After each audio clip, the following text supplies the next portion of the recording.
rumors have begun to swirl that junior bridesmaid Senator John Fetterman is brain dead.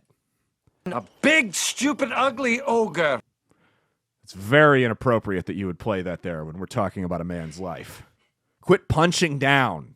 So 2 weeks ago, he was admitted to the hospital for depression, right? Because it's crazy how when you force a stroke victim to skip the rehab part, of their recovery, then run for office on a rigorous campaign in one of the most hotly contested battleground states in the country, and then assume a position where you're going to be voting on whether or not we ship billions of dollars to Ukraine. Obviously, the answer for the Democrats is always going to be yes there. Not a tough one, but still, critical thinking involved. When you put that type of pressure on someone who skipped the rehab part of their stroke recovery, it tends to have a nasty mental effect on them, especially when you find out that they've suffered from depression their entire life. So 2 weeks ago, he was admitted to the hospital for depression.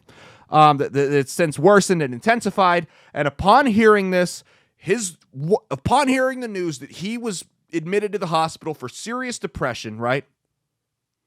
His wife, Giselle, loaded up her kids and rushed them to the hospital to see their dad. I'm kidding. She fled the country and took him across the border to Canada. That's because that's what you do when your husband is depressed in the hospital, right? That's what you do. Good luck, everybody else.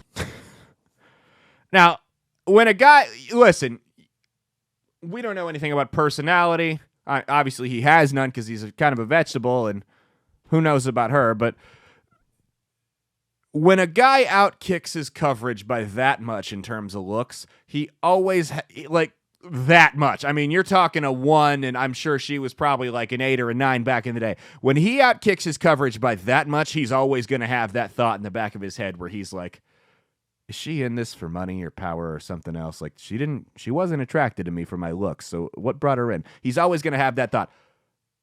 If he's still capable of having thoughts in his head, this is going to solidify it.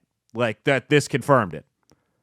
You know what I mean? Like, dude, your wife, instead of doing the right thing and saying you need to bow out of this race after you had a stroke, pushed you to run and complete the campaign.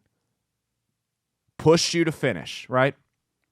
She pushes you to finish this stressful, hotly contested campaign. Not only that, but go on TV and make an ass out of yourself in a debate.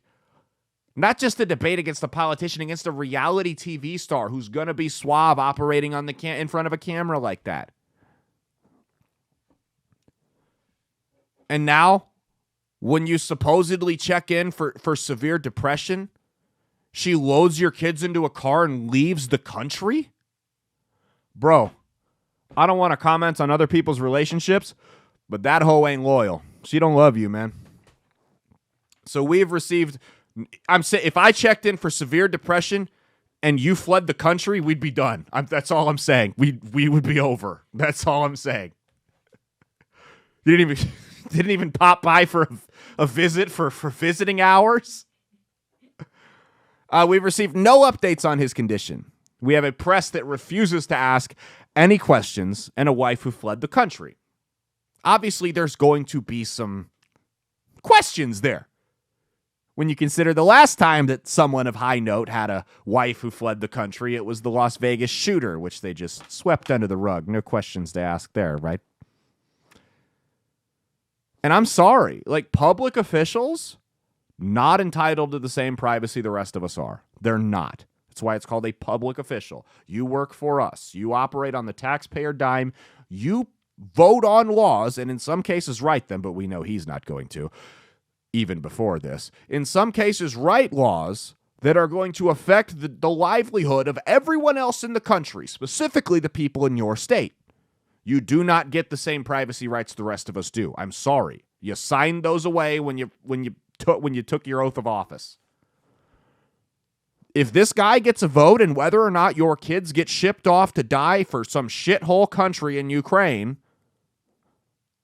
we deserve to know what his mental state looks like. Hey, thanks for watching. If you liked what you saw, be sure to click the link in the description to get the full episode on Rumble. If you prefer to listen along, you could actually get us on Spotify, Spreaker, and iHeartRadio. You can also go to www.outlawstreamers.com to learn more about not just my show, but tons of other great shows and all the exciting projects they have coming up. Follow my socials at Caleb Isn't Funny on Twitter and Instagram, at Caleb Salvatore Comedy on the Chinese Spy app that is TikTok, and be sure to like and subscribe to this YouTube channel. Thanks, and we'll see you every Saturday for brand new episodes of That's Based. Peace.